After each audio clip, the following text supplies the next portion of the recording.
So I will call the meeting to order. Kate, as I think everybody but Hannah knows, has COVID. And she's home. But I'm here at the meeting. Yes.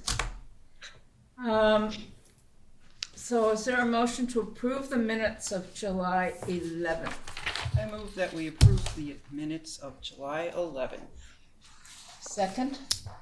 Second. Hannah? It's been moved and seconded that we approve the minutes of July 11th. All in favor, please signify by saying aye. Aye. Kate voted yes. Okay, so the first item on the agenda is, I guess it's a combination of A and B, timeline and schedule.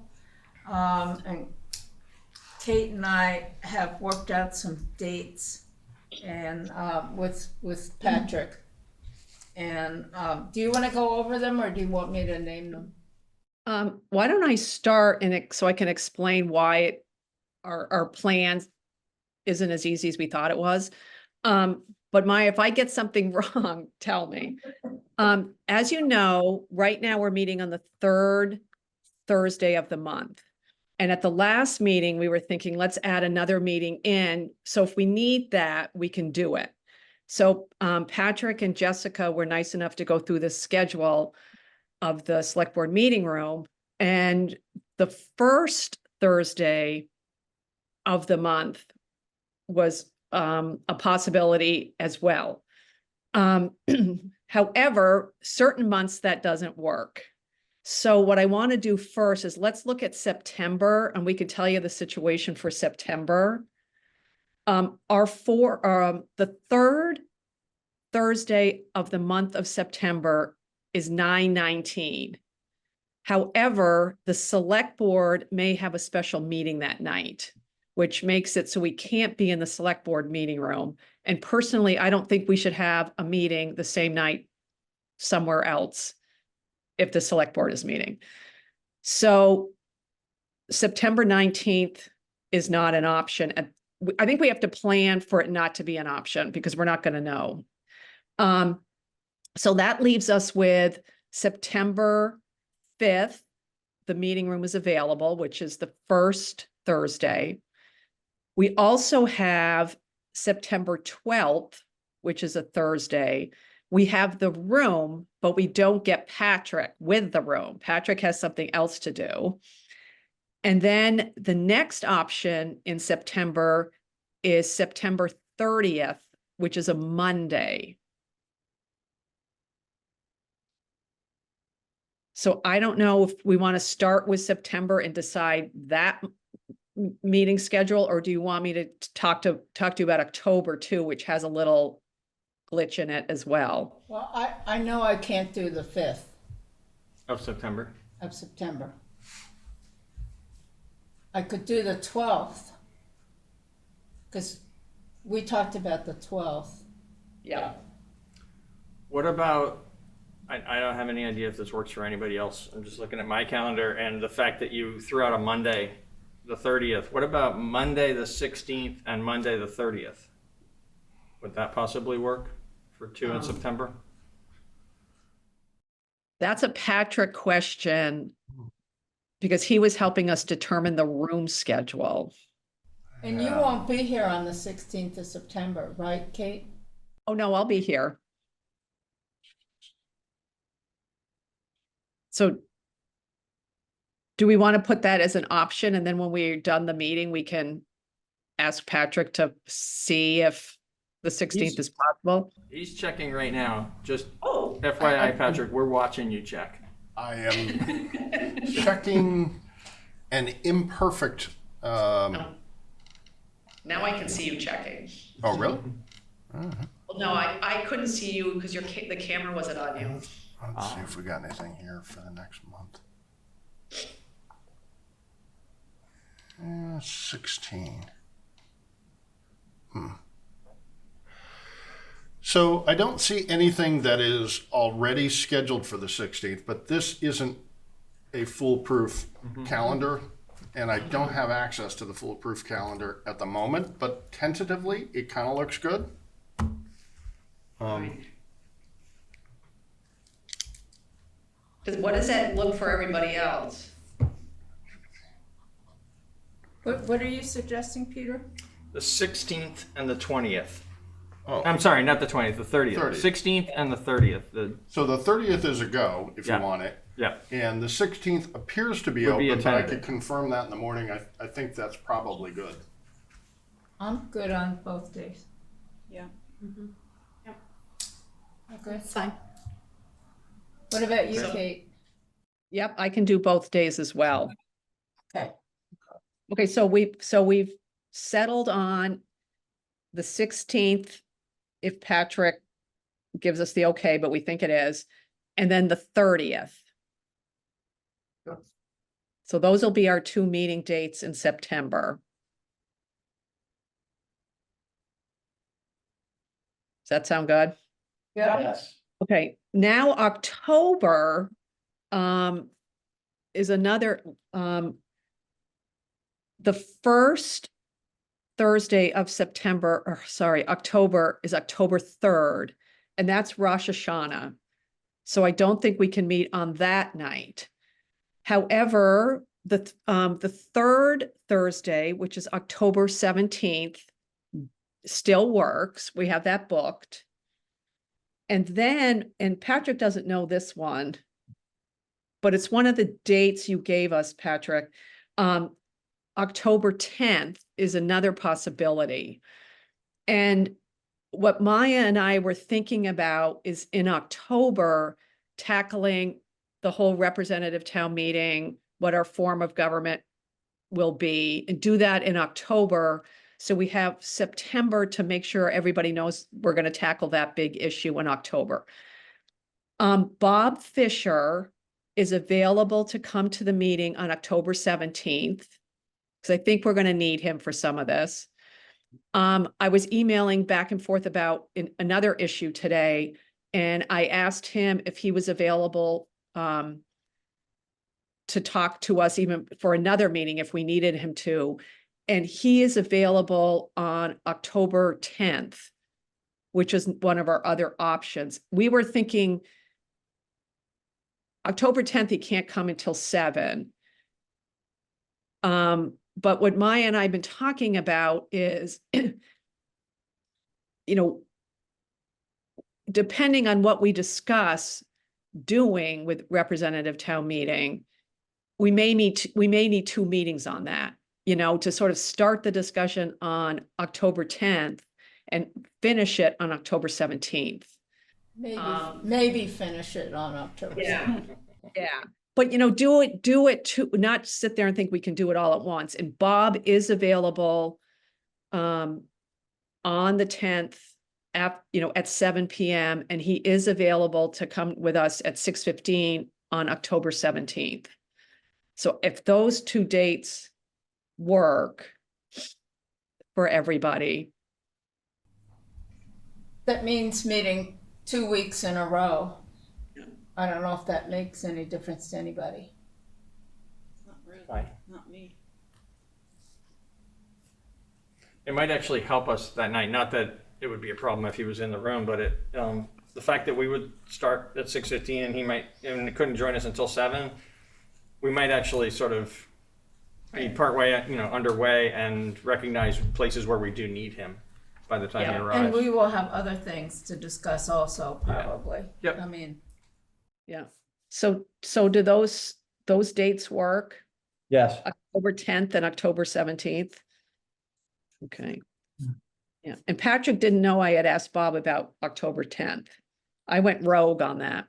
Complete mystery to me. is the room available on the 10th? You'll check. That was one of the dates I think you gave us, Patrick. Yeah, I think Yeah, it is. we've looked at 38 different dates in the last week. I think that's probably correct. I think he Yeah. said the room was available on the 10th. You did. And that's why I asked Bob Fisher, because I knew that date was available. I wasn't making a new date up. Do you know what I mean? I asked him the dates that I had from you. Okay, great. You didn't know I went rogue and asked him about the 10th. I didn't, and now I'm very confused and feel very alone. But thank you. Yeah, so we'll do October 10th and October 17th, and Bob Fisher will be available to us on both of those evenings. Perfect. And November and December, the first Thursday and the third Thursday are work for both months. So that's November 7th. The third Thursday be Thanksgiving? No, that's the fourth Thursday this year. Okay. I did check that just to make sure. Yeah, Thanksgiving is the 28th. Yeah. So it would be the 7th and the 21st. And then the December is the 5th and the 19th. And I think, Peter, you said you couldn't be there on the 5th, right? That is correct, yeah. But I'm not asking that it be bumped, that's just one I'll miss. Okay. So those, Just to confirm, I'm sorry if I'm getting confused. September is the 16th and the 30th, correct? Correct. Yes. Okay. And October is the 10th and the 17th. Correct. Yes. All right, great. And then it's first and third Perfect. Yeah. for November, December. yeah, so November 7th and November 21st and December 5th and December 19th. And of course, if we're rolling along and don't have to do one of these dates, we have the option of not doing them, but we have the option of doing them. If we're not rolling along, we get sequestered. Yeah, can't get it. I like that. We can't leave. Somebody will bring us pizza or something. Perfect. So we didn't go into next year yet. So we'll see where we are. Yeah. Okay. All right, are we ready to do powers of the people? People. I have a Yes. question I hope is not impertinent, but I didn't hear anybody mention about David tonight. Was he just not able to make it? Yes, he said he couldn't come tonight. Okay. I know we need to start making some decisions. Yeah. Well, Based on his experience with the select board, I would value his input on this particular question. But Yeah. Well, one of the things that Kate and I did talk about is what happens if we vote on something and somebody's not here. And it happened once already when I was out sick. And you eliminated the capital grants committee, so what we were thinking is if we vote on something and it's unanimous, then one person's absence isn't going to change the vote. But if it's close or we can't make a decision, then we postpone it until that person is there. Does that sound reasonable?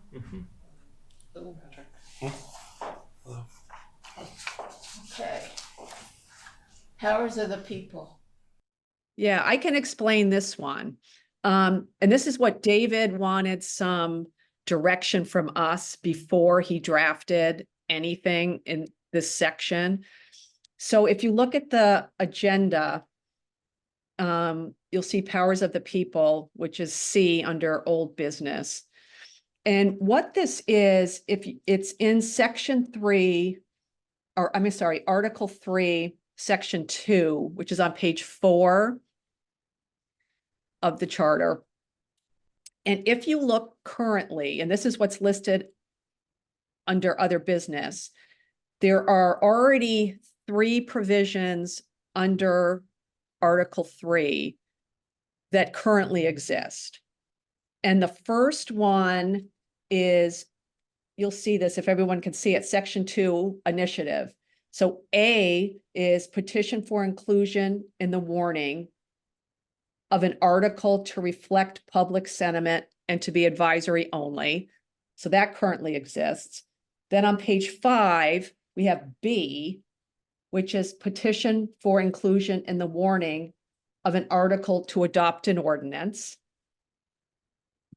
And then also on page 5 is C, which says petition to bring to a vote of the town a proposed amendment to the town plan, zoning bylaws, or subdivision regulations. So we have 2 questions that David wanted sort of direction on. The first is, do we want to leave in A, B, and C? Do we want to make changes to A, B, and C? Do we want to eliminate A, B, and C? And then the second question is, do we want to add a provision that allows the voters to get a matter directly on the town meeting warning without having to petition the select board, and it would be a binding article? So there's those A, B, and C. Do we want to make any changes to them? And then I think the bigger issue is, do we want to do, let voters petition for a binding article on the warning without having to go through the select board?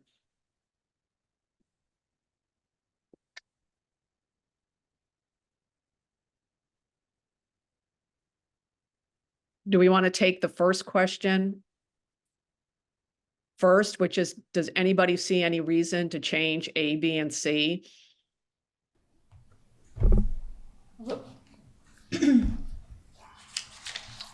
I don't recall the input we received from Hillary about this section, but I do recall that there's been times in the past when there's been confusion about petitions that were being circulated. I think it's important that we receive that. If somebody can refresh my recollection about what she might have said back months ago, that'd be great. Or we might want to hear from her about it. I don't have a philosophical point of view to offer at the moment, but I wouldn't be prepared to say they're fine like they are, because I want to make sure that we correct any glitches that might have been found in the actual use of this language. You're talking about A. Actually, I'm talking about any of the 3 of them. I just recall that there's been moments of confusion and some conflict that resulted from the confusion, as opposed to being a debate about the merits of a matter some years past. So more technical. And what I should have said this, what we want to do tonight, and this is why Peter, this is a good question, is obviously if we say on, we want language in there about having a binding article, either David or Hannah is going to have to draft it and bring it back to us anyway. Do you know what I mean? So this is not the end of the conversation on this section. So we can either get Hillary to come to the meeting or have her do a little memo for us that we can have. So when we're discussing, if we choose to have language drafted, we can talk about that at the, do the final conversation at the next meeting, if that makes sense. So this is not the end of it. I'm trying to find the minutes where Hillary talked about this. Thank you. I do have a note that says that a binding article that is not an ordinance is allowed under state statute, which means it should be relatively easy to draft if we were to mirror the state statute language, which is what I would propose if we wanted to do something like that. And then I get off of that as well as, do these A, B, and C, are they still in state statute? And we don't need them. So they are unique to. At least what I have, which I think is what Bob told us, is that A is actually different than what Vermont case law says, but this supersedes that. And B, we're the only town that does it this way, and the select board has that power in all other towns. Well, I can't see anything that Hillary said. When you say the select board has that power, they have the power to agree or disagree about putting it on the warning? I don't understand. Making ordinances, legislating laws. To adopt an ordinance, I guess. I don't, my notes aren't very comprehensive. So, so first of all, I feel even stronger that we probably shouldn't try to resolve this tonight, but in addition to Hillary, we probably need Bob. But, Yeah. but more to the point of the, that particular question, it has struck me as odd that we have this language, and I'm concerned about having an ordinance be able to be proposed and adopted, not through the process that would involve the town attorney and the staff and the select board doing what is done to make sure that something has been thoroughly vetted and is written proper in proper legal language and all of that. So, You're talking so about G. my personal, I'm talking about B, which is, I thought what Hannah was just talking about. So my personal point of view on that is that, that there is risk in having this language here, but I don't think it's unique, because we found when we looked at the others, that what surprised me, one of the things that surprised me when we looked at the other charters was how many different towns actually have a provision where there's a initiative power of the people to propose an ordinance, and that felt really odd to me, but it is a pretty widespread practice. It's not a unique practice in Brattleboro. So having said that, if we were to remove the word ordinance and allow there to be a binding referendum, you know, people could have a petition that says, we think the town shall, you know, the town shall XYZ, but not have it be an ordinance. So it's not a legal document that needs to be drafted properly by the town attorney and so on, but just a statement of directing town government to do something. It feels to me like that would satisfy the intention of B and get us around this question of legal form. I agree with that, and I think that this avoids a situation where the town votes to adopt an ordinance that's not legal. Right. And then we waste a lot of time on that issue Right. for something that's gonna go nowhere. Isn't that A, doesn't that get rid of, it's almost like you're getting rid of B, and that's A, because A's you can adopt. Do you see what I'm saying? Yeah, but A is advisory only. Oh, B would still be binding, it just wouldn't be an ordinance. It would be a binding, it would be the same kind of question, Yeah. the preference of the voters, but in A, it would be just the preference for consideration, and in B, it would be directive. Yeah, gotcha. And it has a higher threshold. You have to get 10% of the voters to sign that one because it has a more significant impact. So you would change petition for inclusion in the warning of an article, instead of to adopt an ordinance, you would say what? It's at the bottom of page 4 in the second column, Yeah. under B. Yep.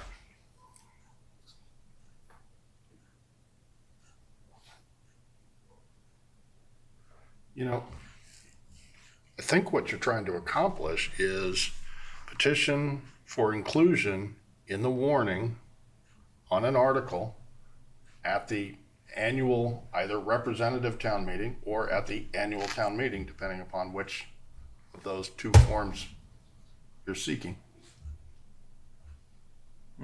Right?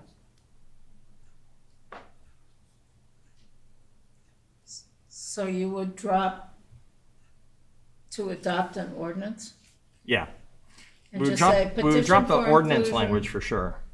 Petition for inclusion in the warning of an article to be on the agenda or something like that for the next RTM or town meeting.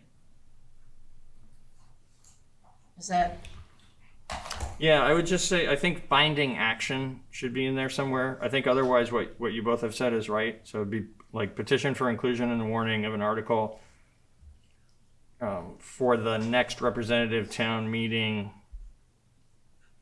or actually for binding action. So warning of an article for binding action at the next representative town meeting. You might not need the timing because that is number 2 under B, and A does not have a timing if we're keeping with some consistency. But yes, I think binding article is the wording.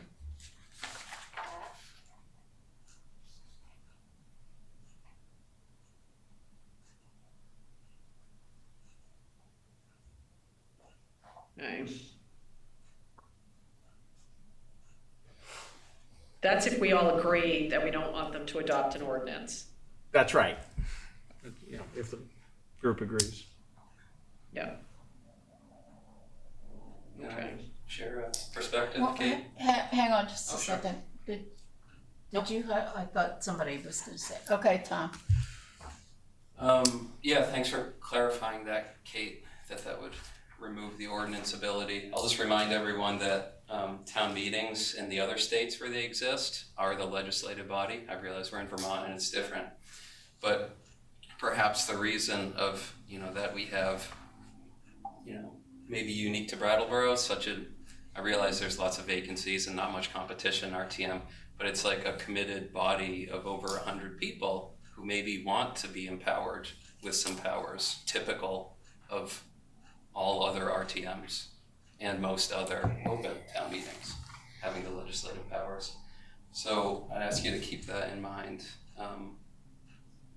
If we're gonna keep a body of people who are elected and appointed and have 3-year terms, and it just ends up being like a really weak town meeting in the range of what town meetings can do throughout New England, then it's kind of a weird government body that's just rubber stamping in a lot of ways without actually much of its own powers. But anyway, if this section, not section B, but subsection B gets changed from ordinance just to binding, then that's kind of mirroring what Hannah was saying about the state statute, which allows, right? Isn't that, Hannah, what you're saying, that there's a state statute that gives towns the ability to petition to put a binding article on with 5%? I don't know if it's 5%, but Yes. the notes I have say that a binding article that is not an ordinance is allowed under Title 17. Right, yeah. And so in that statute, it's 5%. So if we were to leave this as is, except change ordinance to binding, we'd be making it twice as difficult as the general state statute, which is 5%. So instead of giving Brattleboro an extra power, we'd just be defaulting to the default, but making it twice as difficult. So keep that in mind as you look at the details. So you're saying that we should drop to 10% and, I think we should drop it to 10 people, like in Massachusetts. But certainly not 10%, 5% is the default. 10% would be doubling it. But I think, 500 people for petitions. well, I would imagine that the reason why it's 10% is because it was an ordinance. It's likely. And it's a special power that no other, Yeah. or almost no other town has, Yeah. so they So- felt like a compromise for Vermont, a town in Vermont. Does that help you at all with drafting something?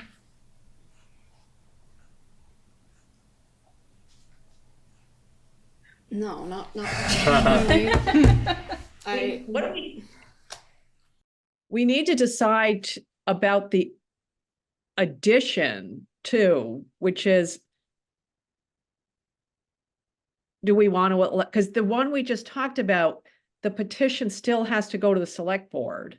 Do you know what I mean? And the new one would say you could take a binding article to town meeting without having to go through the select board with your own petition. So there's a couple questions here.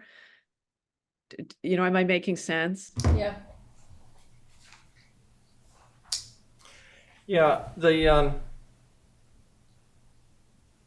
language in A at least, and I'm checking to see if it says in B. I don't see it, similar language in B. It says the select board shall. place it. And since the select board has responsibility for adopting the warning, you know, the late January action each year that says this is the warning for representative town meeting, it feels appropriate that for it to get onto that warning, it would in fact be routed through the select board, but not for review and judgment, but rather for the ministerial action of including it within the warning. This would be a new D, you mean, because it would be binding? No. Are you I think actually, you know, it depends on where we land. So like, but once we made decisions, if we as a body recommending changes to this document agree with the point that Tom made, I think we're slimming this section. We're not adding something to it. I think instead what we're doing is saying there's a power of the people to circulate petitions and submit an initiative with a sufficient number of signatures to the select board to be placed onto the warning, period. And that could be, and there'd have to be some language in there that would show how one type would be differentiated from another, but it could be just advisory or it could be for binding action.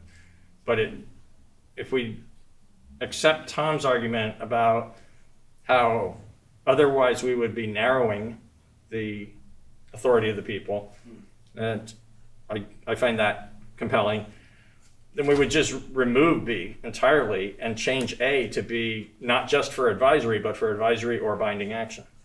Right. I would consider leaving B as is. It's a power that we already have that not a lot of folks have, and just add in this, what is already state statute. There's no reason to get rid of something that we have, but it's just add in a whole new letter that would match. Well, I think that the concern that we've raised is that this sort of allows you to circumvent the process of consulting with the town attorney and, you know, and having the select board sort of guiding this to determine that an ordinance will actually be legal and can be enforced. And I think that's the concern, is that, you know, like, not to pick a hot button issue, but there's a lot of talk about an anti-panhandling rule, and that's already been dismissed by the ACLU as not valid. And so it would just seems like it would not be effective to the town governance to allow this to go through this whole process and then just get overturned again, if we know it's not enforceable. Yeah. So would the way you want to rewrite B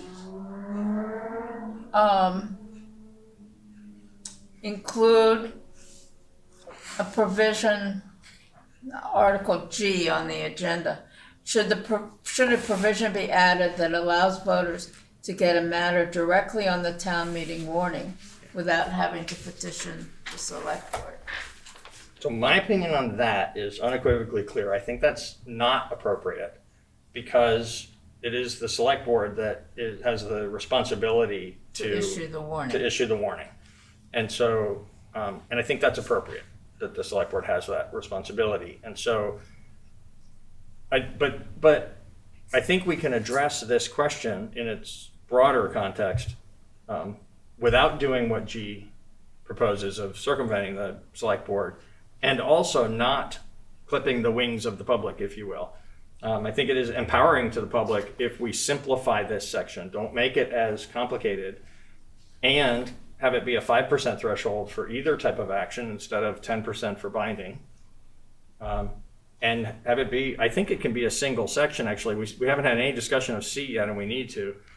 But I think that if the voters had the power to circulate a petition, to put a question on the warning, and they would submit it to the select board, but the select board would, you know, shall put it on the warning. They would have an obligation to put it on the warning. And if there's language in that simplified section that talks about the difference between, you know, how will it be indicated that it's either advisory or binding? If that all is provided for within a single section, I think that that's all we need. And it actually is with the exception of the ordinance, the specific question of an ordinance, which Hannah and I have both spoken to, our opinions, with that one exception, it actually increases the power of the people to be able to put a binding question on with 5% of the. So you would say something like, such a petition shall be signed by at least 5% of the voters of the town and shall state whether it is to be binding or advisory. Sure, or some language to that effect that the attorneys are happy with, yes. And then the next number B2 is that they shall place it on the warning, which means that the select board is required to. Yeah, it would actually be A2 because B would go away. If both types of action are included in the first instance, it can be advisory or it can be binding. You're combining A and B. Yes. Okay. So it's just a 5% threshold for either type of action, and the petitioners need to indicate whether they're asking for advisory or binding.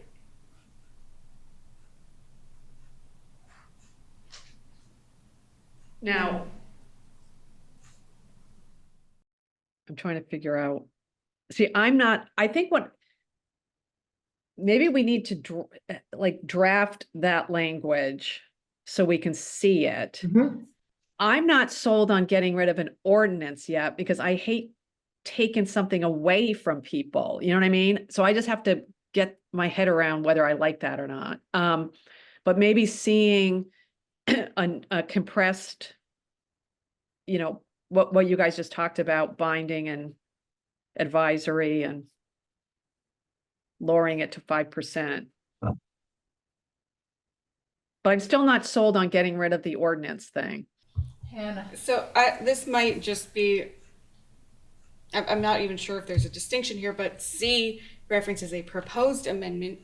Could we call it a proposed ordinance? And then it's not, the ordinance becomes binding. They have to consider the ordinance. Mm-hmm.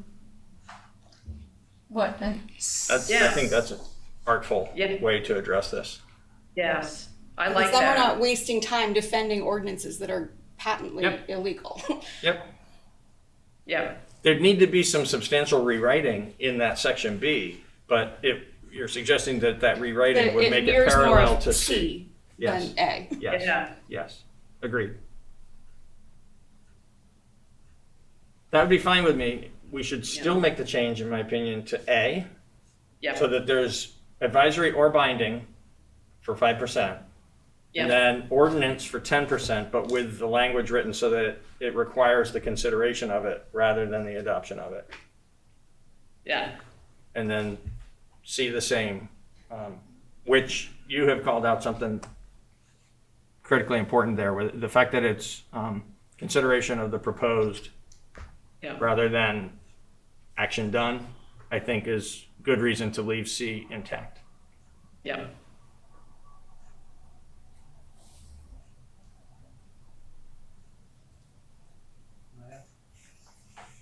Yeah.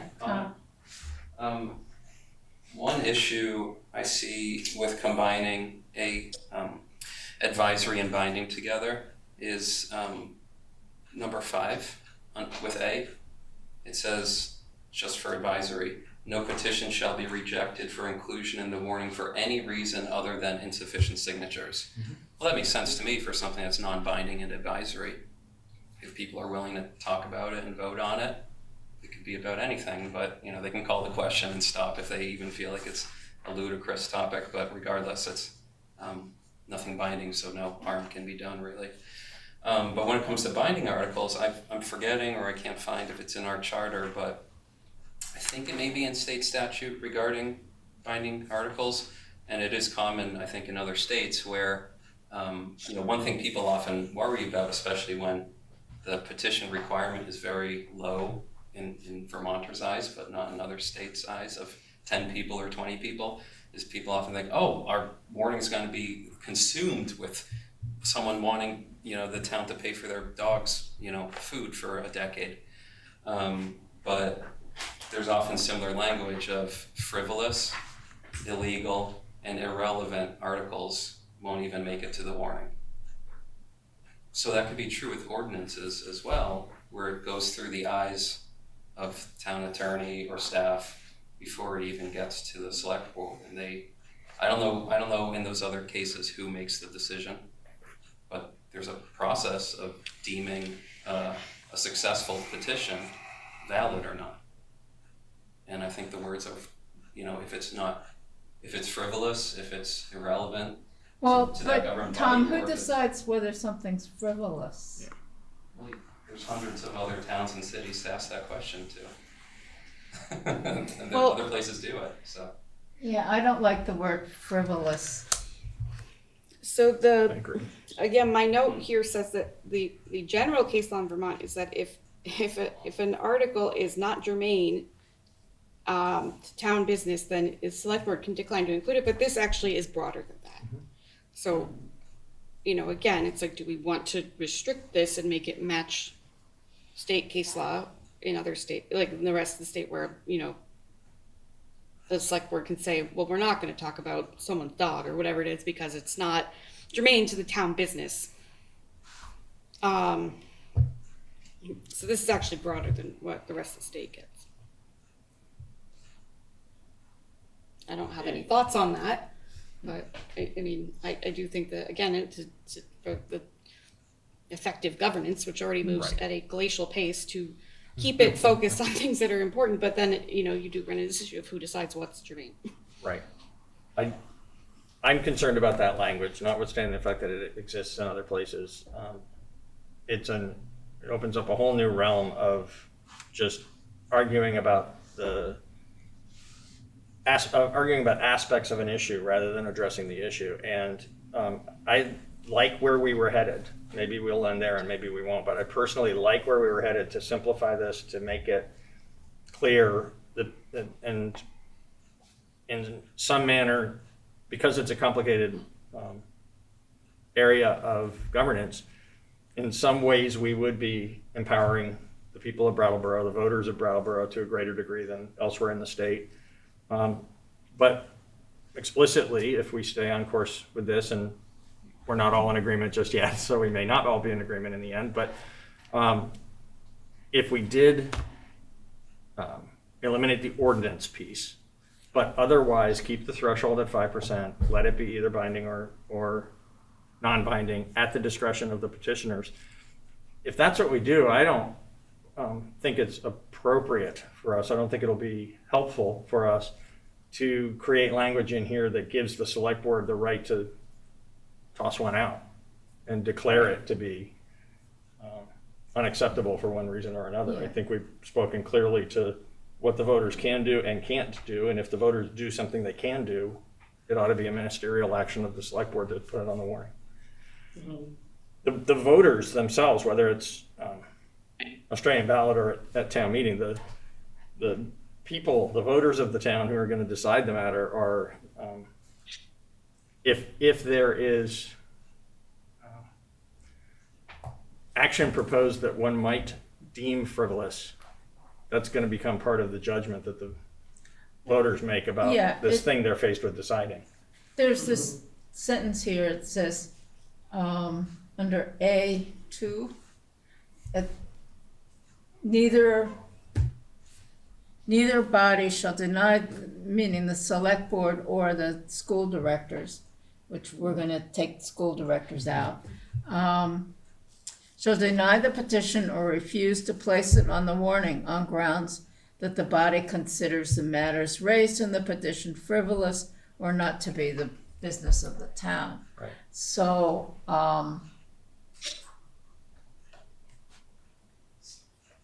I think people are going to, if they can get 5% of the town to sign something, Mm-hmm.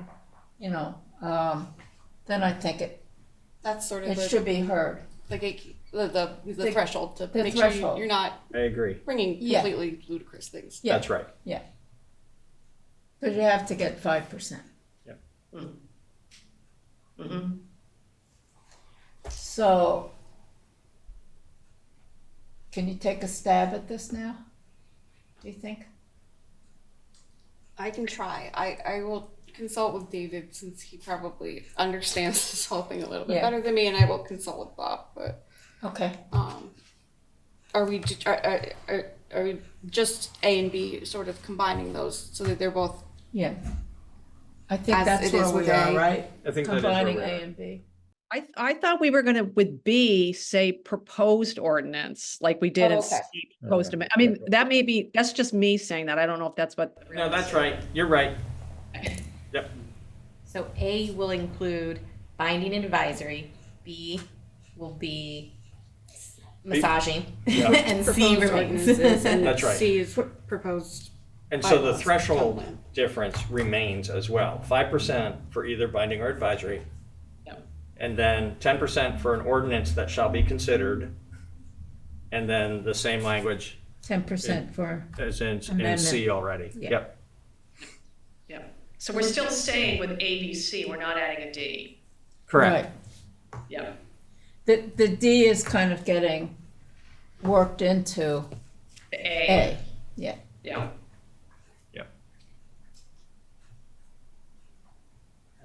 Ask a question. Yeah. With, on the agenda, and Kate's brought this up a couple times, with lowercase g, should a provision be added that allows voters to get a matter directly on the town meeting morning without having to petition the select board? Was there any example given that anybody had? Like, where did this question originate from? Did anybody have some innovative idea, or? And maybe Hannah knows this. I thought David said that was in state statute that you could do that. Yeah, I'm pretty sure the state statute says that you can. That's the thing that's allowed for the binding articles that are not ordinances. You just need to get 5%, Right. and And I it goes think, on the next annual meeting. yeah, and I think David's was saying, you know, it's in state statute. Why don't we put it in our charter to make sure everybody knows they can do it? That's how that happened. That's why we're discussing it, because it's like, why don't we let people know what their options are? Yeah, I think they're all petitions, but, okay.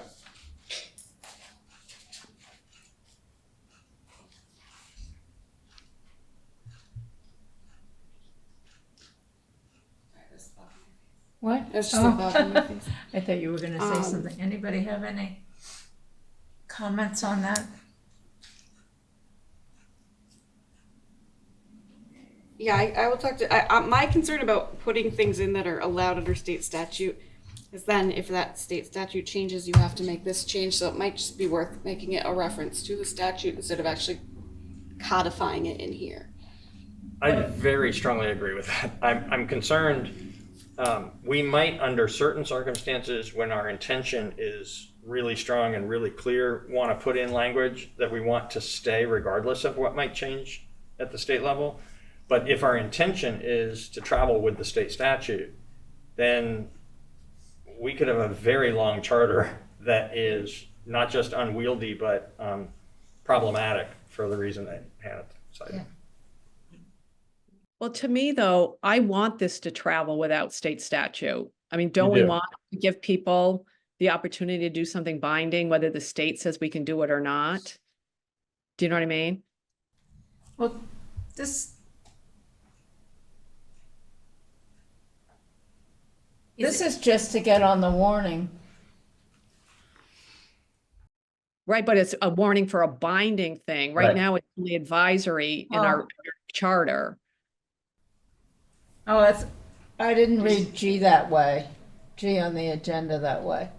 Because it Yeah. doesn't, it just says allows voters to get the matter directly on the town meeting warning. G's a different question, I think. G is about the process as opposed to the Yeah. impact of that process. And Kate, I think you make a good point that at least what I was saying, I don't know if it's what Hannah was saying, but what I was saying was it's not wrong for us in all cases to put in language that is currently what's in statute.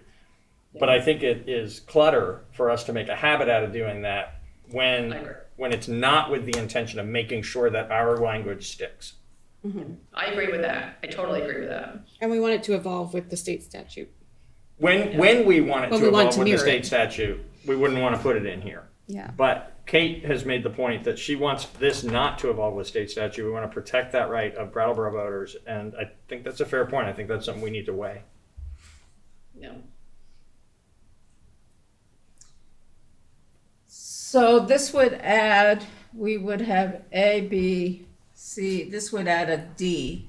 Well, I would be curious if it would be like a summary of the section that state statute says X in section whatever. These are the powers of Brattleboro. Is how I could read it. Yes. It's a summary to say, go here, that is your core, here's how you engage us here in the charter. Right. So not proposing this language because I like what Kate said and I want to give that some more thought. So I'm not suggesting we land in this place on this particular section, but for instance, what this section could say is under initiative, in addition to the powers granted under Title 21, blah, blah, blah, whatever, the town of Brattleboro voters are empowered as follows, or something like that. So there would be a reference. People could go and look at that and see what it means as it changes over time.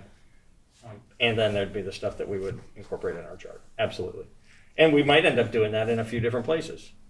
Mm-hmm.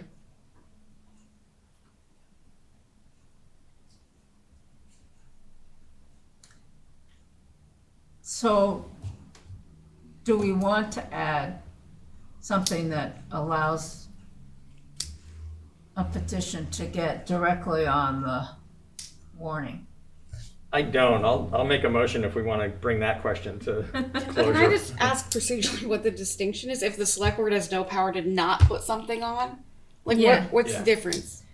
That was what I was gonna say. If Yeah. we look at A, and it says, the only grounds on which they can deny something being put on the warning is if they don't have enough signatures. Yeah. So it, What would be the point of having it? Like I guess I don't really even understand what the difference would be there. the difference is that the select board has the responsibility to issue a warning for town meeting, for both the voting town meeting on town meeting day and for representative town meeting.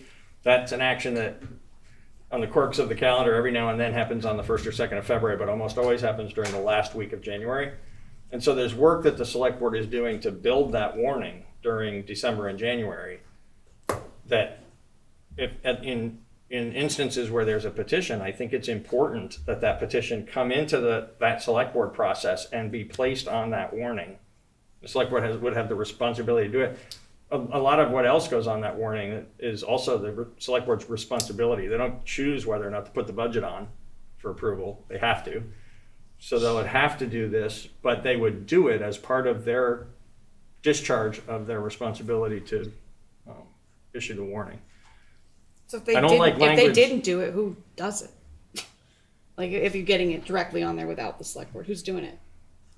Yeah, I guess. But my point is, if there was language that seemed to be empowering, because it can go on directly without having to go through the board, I think we're giving the false impression of how that's actually going to happen. It has to Yeah. go through the board in order to get approved in the warning.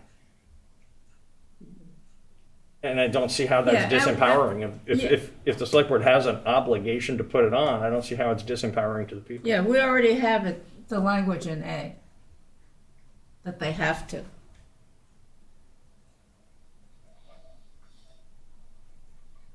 Kate, you look like you want to say something. Oh, no, I agree. I don't think we need G because it's already says the only reason they can't put it on is if there's not enough signatures, Right. you know? Yeah. They don't make the judgment whether it's frivolous or anything. It's just if there are enough signatures, it's going on. That's right. So I think G, we don't need G. I would agree with that.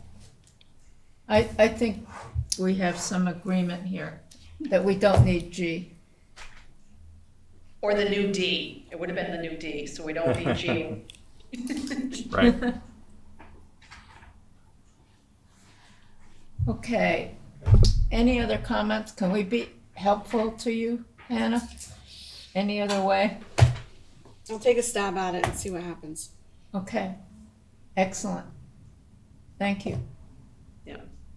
You can put this on the second September meeting. The second first. September. And what I'll do is in the meantime, just reach out to Hillary and tell her what we're thinking and what were her concerns when she originally came and talked to us. So if something is going off the rails, we can give Hannah the heads up.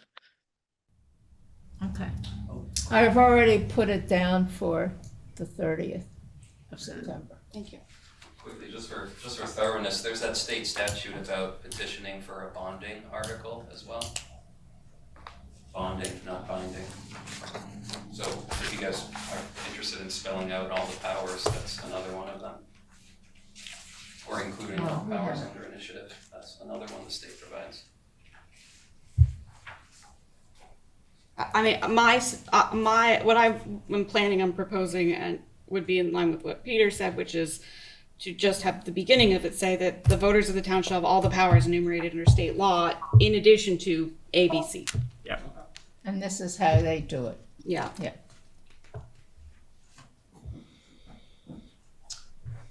Okay. Are we ready to move on to new business? Okay, when Kate and I were doing the agenda, we picked out some things from the very nice report that the other charters committee did that we thought we could look at to maybe include in our charter. Let's see. Here is that report. The first one being to exercise every other power that is not specifically set forth herein, but is granted to councils or legislative bodies by the Statute of Vermont. And that was language from the City of Essex, and it's on page 8 of the other charters report. Can you refresh my memory on like what article that would be under? Because I can't remember. It would be depending on, may I? Yeah. A couple of things about this particular piece. First of all, the language would need to be at least slightly adjusted because Essex Junction, that used to be a village within the town of Essex, a couple of years ago became separate from the town of Essex as the City of Essex Junction. Because they chose to be a city, this language refers to councils or legislative bodies because of city councils. So we'll have to be careful with our wording. Leaving that for later. Substantively, this seems to be talking about, and I need to take a look at what you've cited. Yeah, it is. So this is powers and duties of the governing body.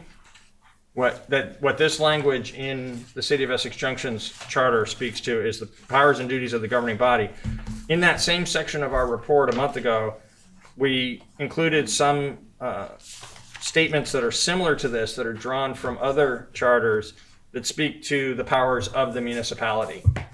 And so it could go in either place. There is language that's going to be needed in either place. So, but as the select board, powers of the select board, it might speak more like this language here from Essex, or if it was, powers of the town of Brattleboro, then it would be more like the language from Barry, for instance, or Williston. Actually, I think the Williston language is particularly on point. Town of Williston shall have all powers and functions conferred upon towns and villages by the Constitution and general laws of the state. Shall also have all implied powers necessary to implement such powers and functions. All powers and functions conferred or implied by the charter shall be in addition to the powers and functions conferred upon the town by the laws now in force or hereinafter enacted. So for the overarching powers of the town of Brattleboro, that would be great language. And the Essex language that you've cited would be an example of what we could draw upon for powers of the select board.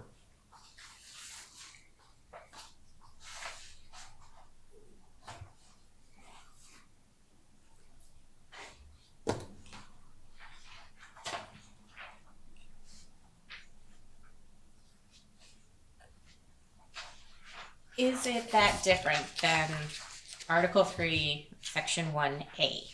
That's my question. Is what we have today. There is a little bit, it's powers and functions. Right. What, you said Article 3? Section 1A, Page 4. page. Yeah. Right above what we were just talking about. Yeah, actually, our language as it's currently written is simpler Yeah. and says essentially the same thing. Yeah. Is it missing anything though by functions? Or with the Essex Junction words? My other question would be, this is probably a question for Bob. Section 1B says that all powers of the town not delegated to the voters or the select board are vested in representative town meetings. So by saying that the select board has those powers, does that create conflict in any way? I don't know, I'm just asking.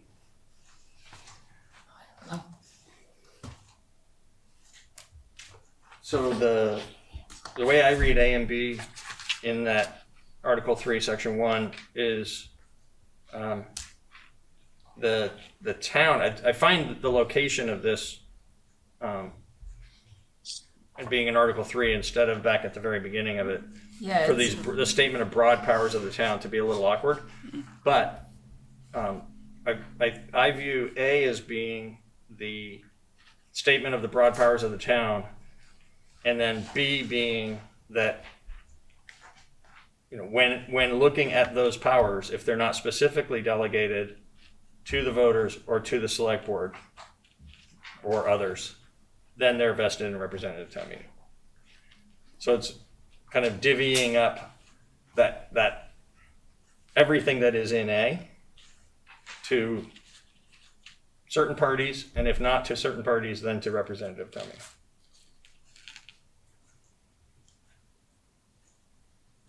I agree that we need something about the powers of the select board because there's nothing in here right now.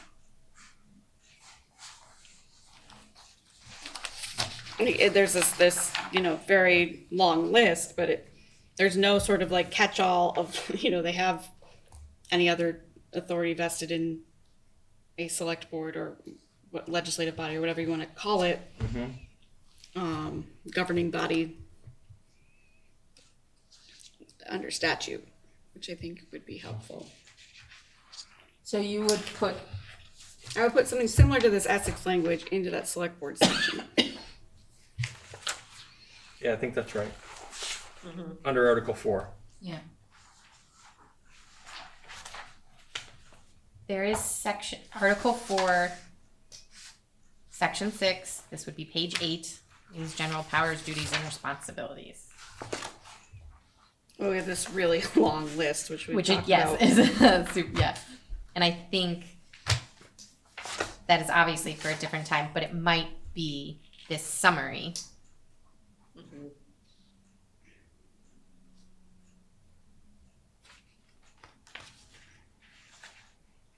And does this one sentence cover what we think or what the select board powers have compared to what either the Essex Junction language says or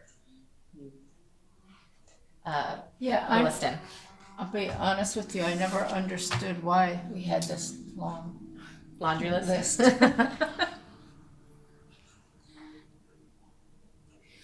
Some others have it, but a lot don't.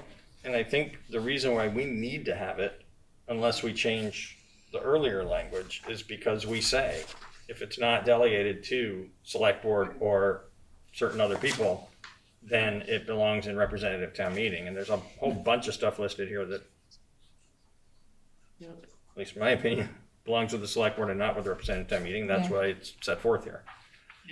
Yeah.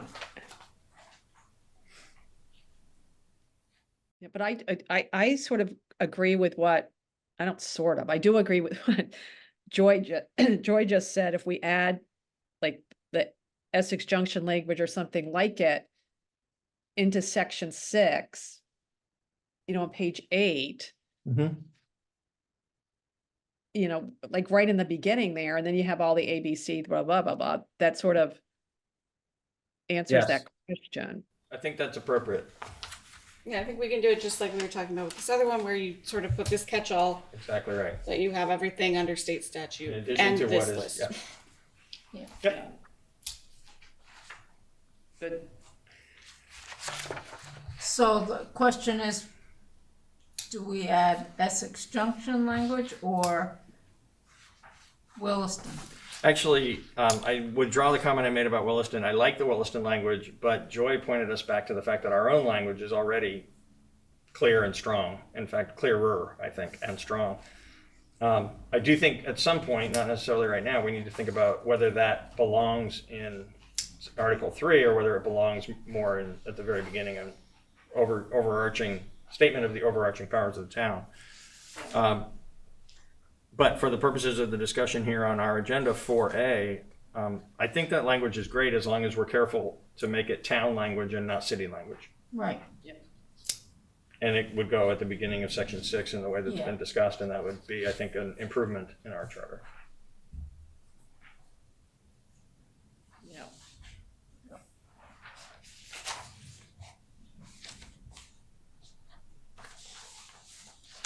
Any other comments on that? Do we have anybody else online that wants to talk? Just Kate at this point. Bob Ogier went away. Oh, I think this is related enough, since we're talking a bit about the general powers, duties, and responsibilities of select board. There's a similar, list for the town manager and similar list for the school directors, which you guys are gonna remove school directors everywhere, I realize. And there's a section on powers of the people. It would be interesting and maybe helpful not just to say that all that's left is vested in RTM, but to also spell out at least what's known about the powers that are known Yeah, that are RTM. Okay. we can talk about that when we get to our To RTM discussion. Yeah. Yeah. Okay.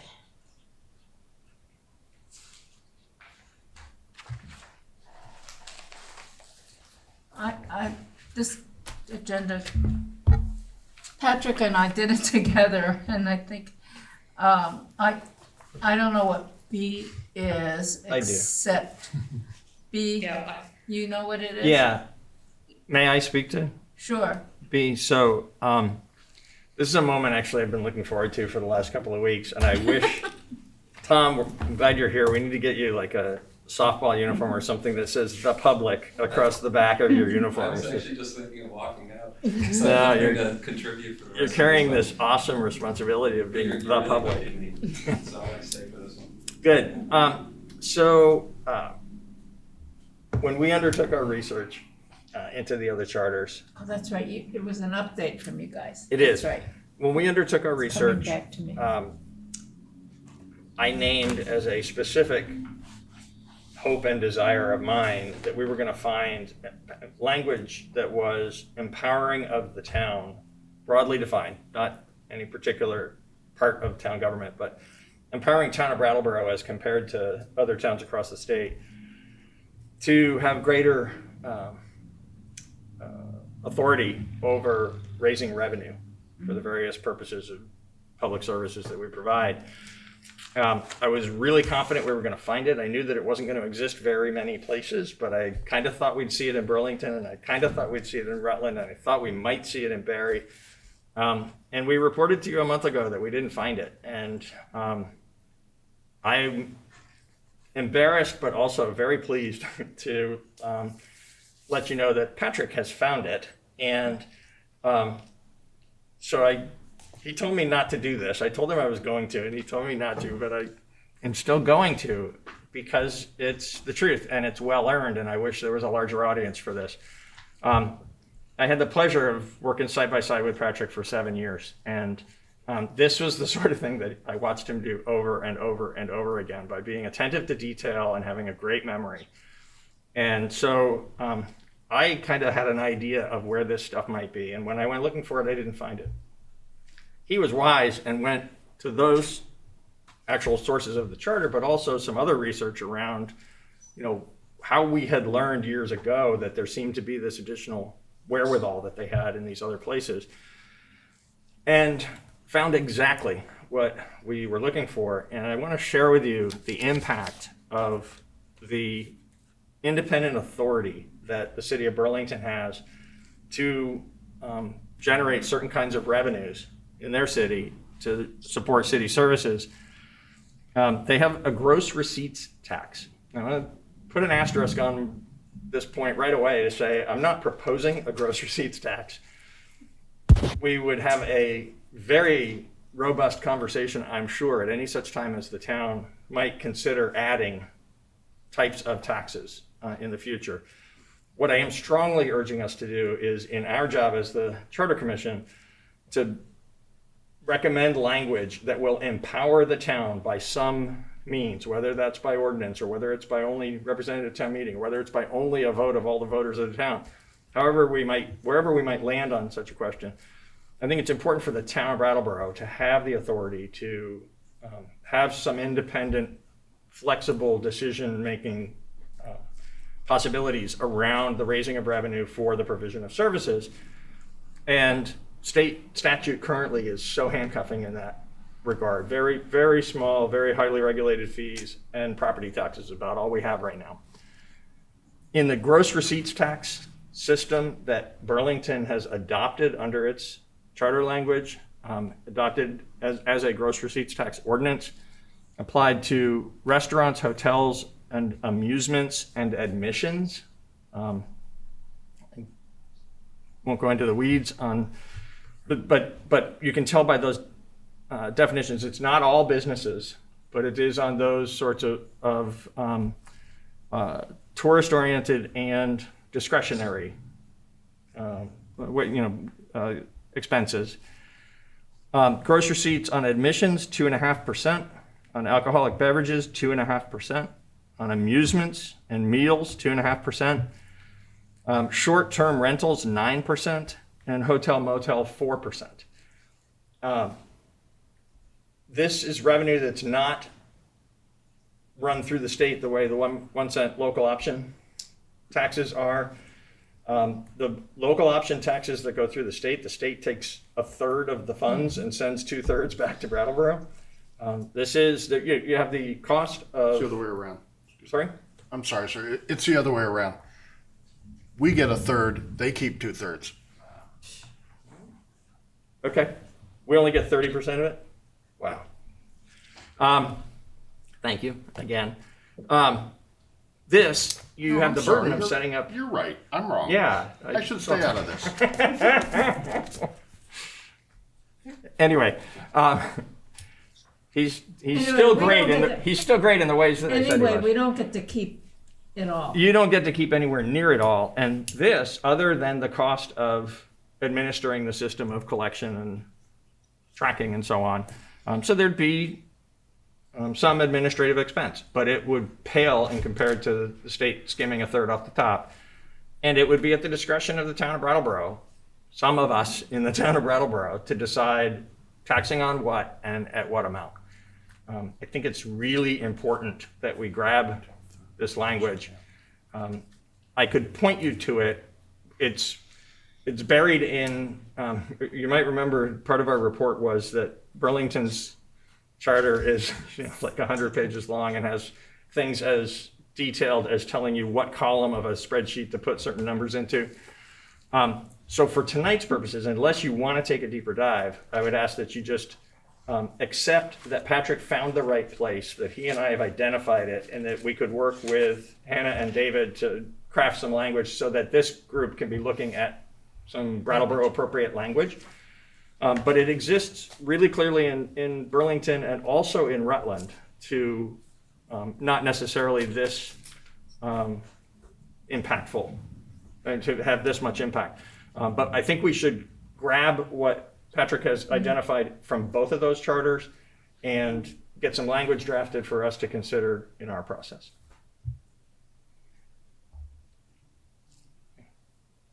I agree. So is the language just that you can collect this and then there's an ordinance spelling out what it is and how much Yeah, it is? so that's where the art of this in So we don't have to sit here and get No, yelled at no, by no, all no, no. the The art business of people this- in town about local taxes. the art of this in the hunt for it is, all the meat and potatoes are in the ordinance. There's a one-liner thing in this 100-page charter that says, like all these other powers, the powers and duties language that we were just talking about, the select board shall, is empowered to do this, to create a such and such department and to provide such and such a service and whatever else. And some of it's obligation and some of it's permissive. In that long list in Burlington, there's a thing about regulating and raising for the purposes of municipal revenue these amusements and restaurants and other types of things. It's really pretty simple language inside the charter, and in the ordinance that created this powerful revenue raising mechanism for them, it cites that part of the charter and then lays out all the details of how to get it done. And it's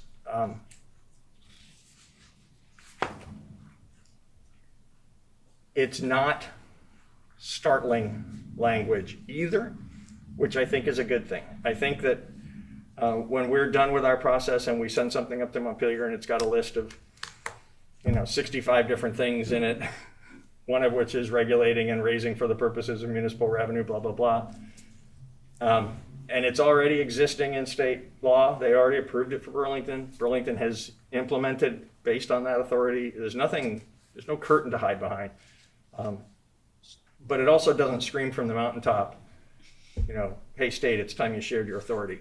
And I think this is a good thing. I think we have found the nugget we were looking for. So you will put the language in with the list of select board responsibilities? We'll put it in the right place. So there's going to need to be some discussion here of, is it in the powers and duties of the select board? Is it in something that's explicit about powers and duties of representative town meeting? Is it just in powers and duties of the town or the powers of the town so that it can be decided, potentially by a petition that's filed, that it's going to go to a vote of the people, or maybe it's done at some point by an ordinance of the select board because it's a power of the town.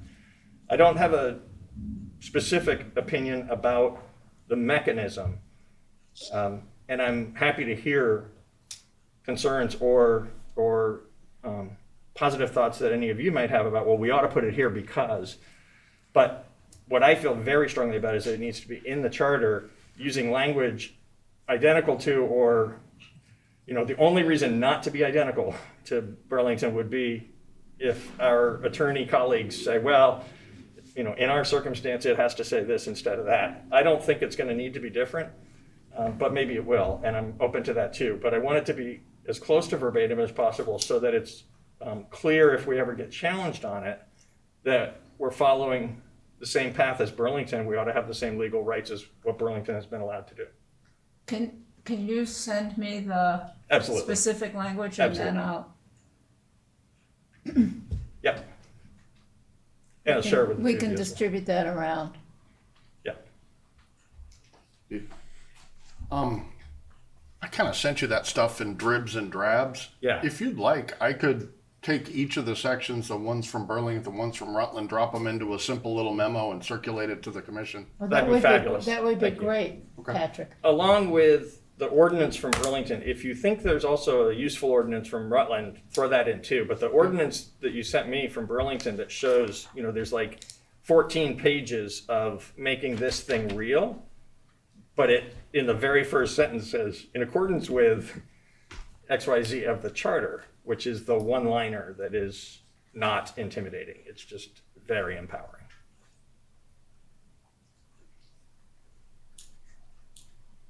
Thank you, Patrick. That's great. Yeah. Okay.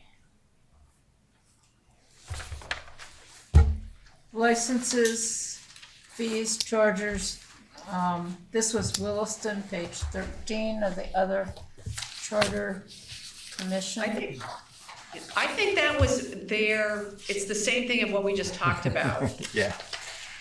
I think so too, and it might end up being useful when the attorneys write the language for us, but I don't think it's worthy of a separate conversation. Yeah.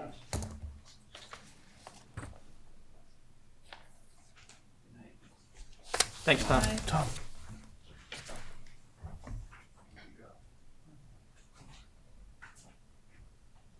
Okay, then we move on to, oh,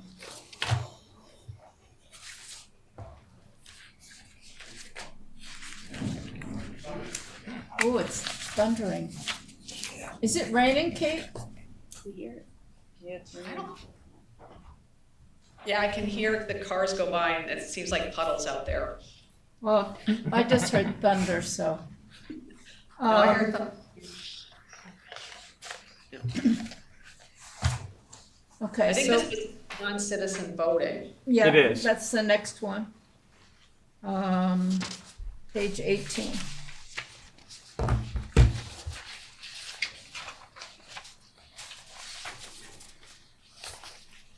And the question was, do we want to include something on non-citizen voting?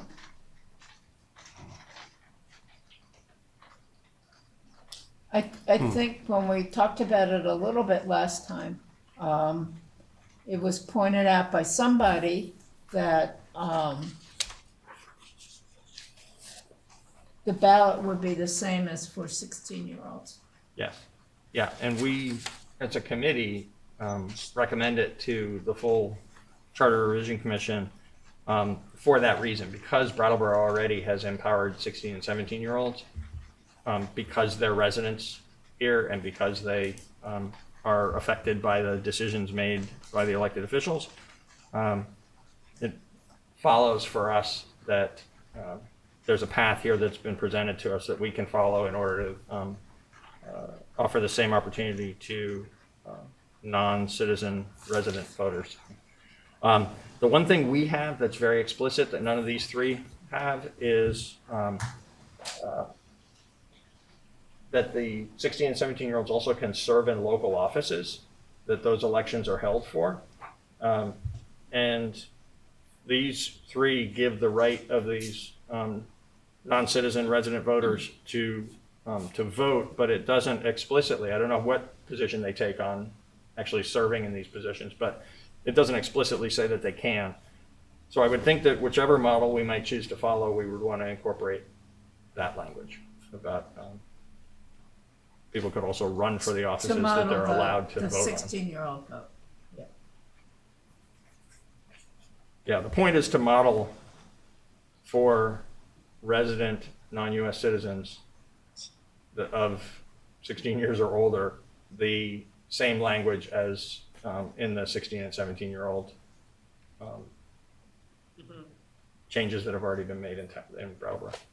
Yeah.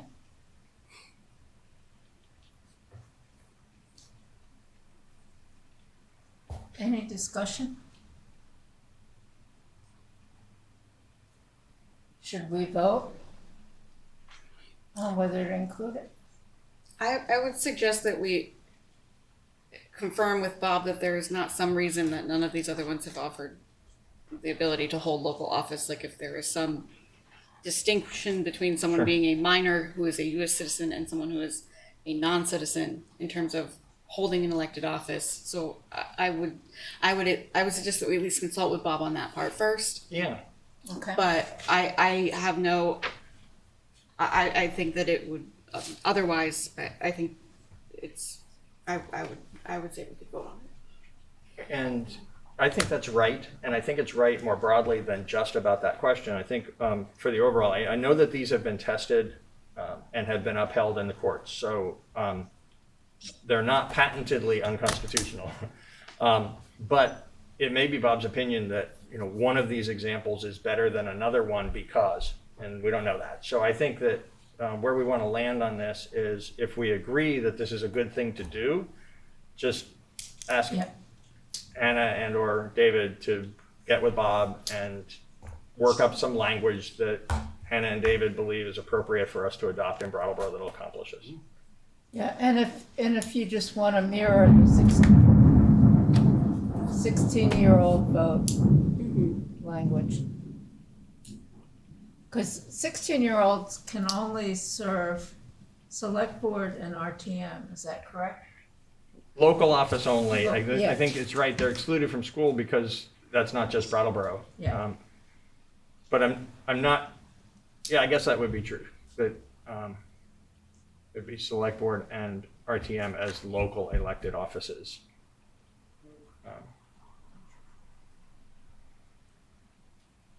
Since we don't Yeah, have 'cause we had some we don't have six- an elected clerk, we don't have an elected treasurer, we don't Right. have elected listers. So.